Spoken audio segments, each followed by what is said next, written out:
बिस्मिल्लाहिर्रहमानिर्रहीम। अस्सलाम guys, welcome back to another vlog. आज का व्लॉग करते हैं शुरू दोस्तों। जैसे कि मैंने अपनी पिछली वीडियो में आप दोस्तों को बताया था 31 दिसंबर 2024 को मलेशिया ने आउट पास बंद कर दिए थे, लेकिन जाने वालों के लिए भी रास्ता है। ऐसा नहीं है कि बिल्कुल ही उन्होंने बंद कर दिए। जाने का तरीका भी मैंने आप लोगों को बता दिया था, लेकिन एहतियात करें। अगर आप अभी भी हैं मलेशिया में तो थोड़ी एहतियात करें। बहुत सारे दोस्त बोलते हैं कि ऑपरेसियाँ नहीं हो रही। दोस्तों जो मलेशिया में रह रहे हैं उनसे पूछें कि कहाँ कहाँ किस किस जगह ऑपरेसी हो रही है कि नहीं हो रही इन केल के अंदर। तो अगर आपके रिलेटिव हैं, आपके दोस्त हैं, तो उनसे पूछ सकते हैं, आपको पता चल जाएगा। दोस्तों आज बात करूंगा जो लोग आउट पास पर गए थे उनको कितने साल के लिए बैन किया गया है। जो लोग ये चेंज होता रहता है, 5 साल मैक्सिमम 5 साल तो आप ब्लैक लिस्ट हैं, आप मलेशिया में नहीं आ सकते 5 साल के लिए। कुछ लोग ऐसे भी होते हैं जो इनलीगल मतलब थाईलैंड के बॉर्डर से आ जाते हैं, फिर चले भी जाती हैं। ऐसा नहीं है जैसे सेटिंग पर आते हैं ऐसे सेटिंग पर चले भी जाती हैं। तो इतना मसला नहीं है, इतना इशू नहीं है। लोग आती हैं जाती हैं, 7-7 साल मलेशिया में रहे हैं और 7-8 साल बाद जाकर उन्होंने फिंगरप्रिंट करवाए हैं तो फिर भी उनके वीज़े लग गए हैं। और कुछ ऐसे लोग हैं जो पहले साल आए हैं तो पकड़े गए हैं। अभी 2025 मारे हैं, क्या उनके वीज़े लगेंगे? सबसे पहले एक मिस गाइड किया जाता है वहाँ लोगों को, कि बताया जाता है कि दोस्तों आप मलेशिया विज़िट वीज़े पे चले जाएं, वहाँ आपका वीज़ा चेंज हो जाता है। मलेशिया एक ऐसी कंट्री है जहाँ आपको थोड़ा सा डिफरेंट नज़र आए। सऊदी दुबई की तरह नहीं है कि आप विज़िट वीज़ा पर जाते हैं, वहाँ कंपनी में अप्लाई करते हैं, आपका वीज़ा अगर आप आपका सेलेक्ट हो जाते हो तो आपका वीज़ा लग जाता है विज़िट वीज़े के ऊपर ही। मलेशिया में ऐसा नहीं होता। मलेशिया में आप विज़िट वीज़ा पर आके कन्वर्ट नहीं करवा सकते, वीज़ा कभी भी नहीं लग सकता। एक सूरत हाल में लग सकता है जब आप इनलीगल हो जाते हैं, जब आपके डॉक्यूमेंट्स विज़िट वीज़ा ख़त्म हो जाते हैं, फिर जाके कहीं अगर फिंगरप्रिंट ओपन होते हैं, अगर वो मलेशिया में हैं तो वो फिंगरप्रिंट ओपन होंगे, तो कब उनका नंबर आएगा ये भी बताया नहीं जा सकता, क्योंकि जो पहले उनसे 2 साल पहले वेट कर रहे होते हैं। तो कभी कभी मलेशिया गवर्नमेंट इमिग्रेशन ऐलान ही ऐसा कर देती है कि जब वो RTK, अभी तो बहुत शोर कर रहे हैं RTK 3 ओपन होगा, कब होगा ओपन होगा इसका अभी तक कोई ऐसा ऑफिशियली अनाउंसमेंट नहीं किया इमिग्रेशन ने। तो होते हैं तो जो सबसे पहले आए थे उनके लगेंगे, जो बच गए होंगे। तो फ़ीस वगैरह भी मैं आपको अपनी वीडियो में बताता रहता हूँ कि वो कितना उनका ख़र्चा आ जाता है फिंगरप्रिंट के थ्रू।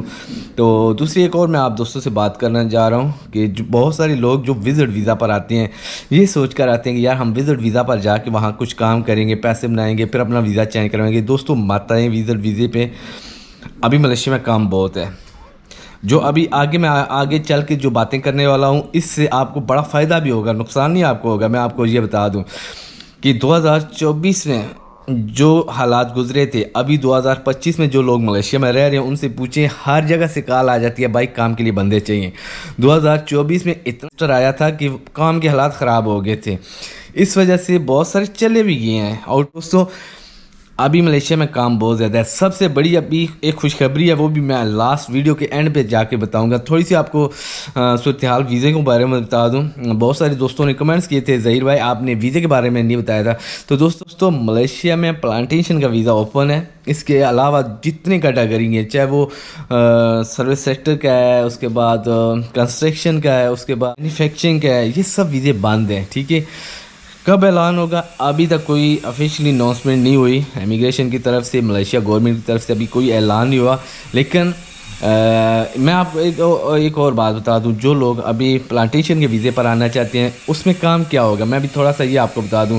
दोस्तों बहुत सारे जो लोग प्लांटेशन के वीज़े पर आते हैं, पासपोर्ट उनके पास होते हैं। बहुत ही ऐसे कम लोग होते हैं जिनके पास किसी मतलब बॉस के पास हों, ज़्यादातर पासपोर्ट उनके पास अपने पास होते हैं। प्लांटेशन वीज़े पर फ़ायदा ये है कि आपको किसी टाइम भी घर में इमरजेंसी बन जाए, जब चाहें जिस टाइम चाहें आप अपनी टिकट करवा के जा सकते हैं। ये प्लांटेशन वीज़े पर फ़ायदा है। कंस्ट्रक्शन वीज़े पर भी फ़ायदा है। कंस्ट्रक्शन वीज़ा जिनके पास कंस्ट्रक्शन का वीज़ा है उनके पास भी पासपोर्ट पास होते हैं, तो ये 2 लोग कभी किसी टाइम भी जा सकते हैं। सर्विस सेक्टर के और जो लोग होते हैं मैन्युफैक्चरिंग के, ये लोग पाबंद होती हैं कंपनी मालकान की, उनके अलावा वो नहीं जा सकते। वजह ये है कि पासपोर्ट जो होता है वो कंपनी मालकान के पास होता है, तो वो किसी तरीके से भी टिकट करवा के, हाँ बहुत कोई एमरजेंसी हो जाती है तो बहुत अच्छी कंपनी हो तो वो आपको 30 साल एग्रीमेंट से पहले वो भेजते हो तो वो अलग बात है, वैसे कोई चांस नहीं होता भेजने का। तो दोस्तों अगर आप प्लांटेशन वीज़े पर आ रहे हैं तो उसमें काम थोड़ा सा बता देता हूँ आपको। काम यही होता है, घास वगैरह का काम होता है, घास कटाई का होता है। इसके अलावा जो ज़्यादातर आपको पता होगा पाम ऑयल मलेशिया में बनता है, जो कुकिंग ऑयल होता है वो सबसे ज़्यादा मलेशिया में बनता है और सबसे ज़्यादा सप्लाई भी करता है। तो सबसे ये मैं आप दोस्तों को बता दूं कि पाम ऑयल का भी काम होता है और घास काटने का भी काम होता है। बहुत सारी कैटेगरी होती हैं। ये मालियों का, ये माली के वीज़े में आता है, ठीक है, ये माली के वीज़े में आ जाते हैं। तो प्लांटेशन में काम सख्त भी होता है, ऐसा नहीं है बाय धूप में काम होता है, ऐसा नहीं है कि आपको कहीं बैठ के काम करना पड़ता है। ख़ास करके जो पाम ऑयल का काम होता है उसमें से गर्मी होती है। जो घास वगैरह जैसे रोड के साथ आप अक्सर मलेशिया में जो रहते हैं या आप वीडियो देखते रहते हो, तो घास काटने का जो काम होता है वो भी प्लांटेशन की कैटेगरी में आता है। तो दोस्तों मुश्किल काम है थोड़ा सा, लेकिन ये है कि काम अपनी मर्ज़ी से होता है। इसमें भी तकरीबन 10 से 12 घंटे की ड्यूटी होती है एक दिन में। छुट्टी इसमें नहीं होती, मर्ज़ी है तो कर लें, वैसे छुट्टी इसमें होती नहीं है। तो ये ठेकेदारी निज़ाम होता है। ये मतलब मलाई लोग होते हैं या चीना लोग, वो ठेका लेते हैं, आगे वो जो ये घास काटने वाले लोग होते हैं उनको मतलब दिहाड़ी पे लगा देते हैं। मतलब ये ठेकेदारी निज़ाम में ज़्यादा आता है। वीज़े पे बहुत सारे ऐसे लोग होते हैं जो प्लांटेशन का वीज़ा लेकर आते हैं, यहाँ सिर्फ परमानेंट रिन्यू कराते हैं, सिर्फ आने जाने के लिए, मतलब घर में आने जाने के लिए जाते हैं। काम बहुत सारे ऐसे लोग होते हैं जो इनलीगल, जो गवर्नमेंट मतलब अथराइज नहीं है करने का। तो बहुत सारे लोग मतलब दूसरा काम कर रहे होते हैं जहाँ भी उनको अच्छा लगता है, घास का काम छोड़कर। लेकिन अगर देखा जाए प्लांटेशन वीज़े पे उनको अलाउ नहीं है, लेकिन चोरी छुपे दुनिया कर रही है काम, ऐसा नहीं है। दुनिया जहाँ मौका जहाँ मिलता है लोगों को वो काम कर रहे हैं। तो ये प्लांटेशन वीज़े पे ऐसा कुछ काम था, ऐसी कुछ ऐसी कैटेगरी थी। तनख्वाह का भी मैं आपको बता दूँ, मैक्सिमम इसमें तनख्वाह आपकी महीने की निकल आती है 2000 से प्लस 2200-2300 तक, 2500 तक भी आ सकती है अगर आप लगातार काम करते हैं। तो ये प्लांटेशन वीज़े पे इतनी सैलरी निकल आती है। अगर बात करूँ मैन्युफैक्चरिंग की या सर्विस सेक्टर की, तो उस पे भी कुछ काम ऐसे, जो मैन्युफैक्चरिंग का फैक्ट्रियों में काम होता है, सर्विस सेक्टर का स्टोरों में काम होता है। दोस्तों कंस्ट्रक्शन का आप बिल्डिंग लाइन में एजेंटों से आपको 7-8 लाख तक तकरीबन मिलेगा। और जो परमानेंट रिन्यू होता है इसका अभी तकरीबन 2500, कुछ एजेंट ऐसे भी हैं जो 3000 तक भी ले रहे हैं, लेकिन 25 तक तो रिन्यू हो जाता है प्लांटेशन वीज़े का। तो इसके बाद अगर बात करूं सर्विस सेक्टर की, तो शॉपिंग मॉल में काम होता है, ठीक है, मैन्युफैक्चरिंग की फैक्ट्रियों में काम होता है। सबसे बड़ी बात भी मैं बताने जा रहा हूं, ठीक है, मलेशिया में जो तनख्वाहें हैं वो बढ़ गई हैं, ठीक है। मलेशिया गवर्नमेंट ने ऐलान कर दिया है तनख्वाहें बढ़ चुकी हैं। 1700 यहाँ गवर्नमेंट ने ऐलान कर दिया, 1700 एक महीने की 8 घंटे की ड्यूटी का आपको गवर्नमेंट 26 दिन का 1700 देगी। जितने लोग अभी नेक्स्ट आएंगे या जो लोग आ रहे हैं, एग्रीमेंट लाजमी देखें। बहुत सारे लोगों के एग्रीमेंट 1500 तक भी होंगे, लेकिन आप लोगों ने एग्रीमेंट लाजमी देख के करना है। जो लोग आएंगे मलेशिया में, चाहे वो नेपाल, बांग्लादेश, पाकिस्तान, इंडिया, जहाँ से भी देख रही हैं, आपने एग्रीमेंट लाजमी देखना है जब आपका प्रोटेक्टर होता है, ठीक है। दोस्तों अगर बात करूं जो होटलों में काम होता है, जो रेस्टोरेंट के काम पर आते हैं लोग पाकिस्तान से या जिधर से भी आती हैं, उनकी ड्यूटी जो होती है वो 12 घंटे होती है। 1500 बेसिक उनको दी जा रही है अभी तक फ़िलहाल। अभी तो 1700 होगी है ना, अभी मलेशिया गवर्नमेंट ने ऐलान कर दिया, अभी उनकी 1700 होगी। जो लोग आएंगे याद रखें ये बात, उनकी बेसिक अभी 1700 होगी। तो भाई वायद ऐसा होटल के काम में ऐसा है कि आपको कोई छुट्टी नहीं है, खाना पीना 3 टाइम रैश आपको रेस्टोरेंट वाले देते हैं, लेकिन प्लस आपकी लेवी काटते हैं। लेवी में आप दोस्तों को बता दूं, जो साल बाद रिन्यू होता है ना वीज़ा, उसके प्लस पैसे जो मैंने अक्सर देखा है रेस्टोरेंट में जो भाई काम कर रहे होते हैं उनके वो लेवी के पैसे काटे जाते हैं। लेकिन मलेशिया में ऐसा कोई रूल नहीं है, ये होटल वालों ने ऐसा रूल बनाया हुआ है। ये होटल वालों ने रूल ऐसे बनाए हुए हैं। वैसे मलेशिया में कोई भी परमिट है, किसी कैटेगरी का भी वीज़ा है, उसके रिन्यू के पैसे मालिक देगा।